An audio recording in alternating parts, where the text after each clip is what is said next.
Aquarium মাছ প্রজননের ক্ষেত্রে যেগুলো করতে হয় আর কি। আসসালামু আলাইকুম, আশা করি সবাই ভালো আছেন। আমার এই ন্যাশনাল এগ্রোর পক্ষ থেকে সবাইকে জানাই আন্তরিকভাবে ভালোবাসা এবং শুভেচ্ছা। তো আমার এই চ্যানেলটা সবাই ফলো দিয়ে আমার পাশে থাকবেন। আর যদি আমার এই কাজকর্মে কখনও কোনো কিছুতে ভুল হয়, আপনারা অবশ্যই কমেন্টে সেটা সমাধান দিয়ে যাবেন। তো এখানে আমি ছোট দুইটা হাউস করেছি আর কি। একটা ড্রাম কেটে, ড্রামটা নিয়েছিল 1500 টাকা। তো আমি দুইটা মিডল বরাবর ফেলে নিয়েছি। ফেলে নিয়ে এখানে পরিষ্কার করে পানি দিয়েছি, গরম পানি দিয়ে আগে ড্রামটা ধুয়ে নিয়েছি, তারপর ঠান্ডা পানি দিয়েছি। তো আমি এখন যে কচুরিপানাটা কাটতেছি, এটা অনেক দূর থেকে আর কি আমি সংগ্রহ করে আনছিলাম। আমাদের এখানে সচরাচর এগুলো খুব কম পাওয়া যায়, কারণ আমাদের এদিকে তো বিল অঞ্চল না।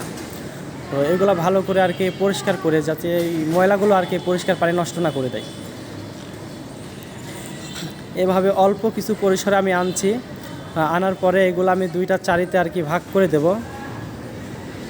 এখানে আমি কিছু মাছ ছাড়বো। এই মাছের নামগুলো এখন আপনাদের বলবো না, কারণ কি আমি আরও কিছু মাছ অ্যাড করব। তারপরে আপনাদের এক এক মাছ দেখাবো যে আমি কোন কোন জাতের মাছ প্রজননে দিয়েছিলাম। এর আগে আপনারা দেখছেন মলি মাছ, তারপরে গাপ্পি মাছ, রেড মস্কো গাপ্পি, যেগুলো প্রজননে দিছি। আলহামদুলিল্লাহ ওইগুলো খুব সুন্দরভাবে বাচ্চা দিয়ে দিচ্ছে। তো আশা করি এগুলা খুব সুন্দরভাবে বাচ্চা দিয়ে দেবে। এগুলা খুব লোড আছে আর কি, মানে পেটে ডিম ভরা আছে।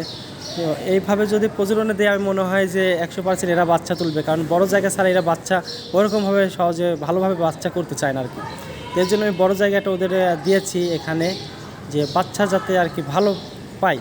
আর এই কচুরিপানা দেওয়ার একটাই কারণ, যে এর বাচ্চাগুলা এরাই খেয়ে ফেলে সাধারণত, যাতে এরা না খাইতে পারে। এই বাচ্চাগুলা হওয়ার পরে এর ভিতর লুকায় থাকে, যাতে আমি বাচ্চাগুলো শনাক্ত করে পরে তুলে ফেলতে পারি।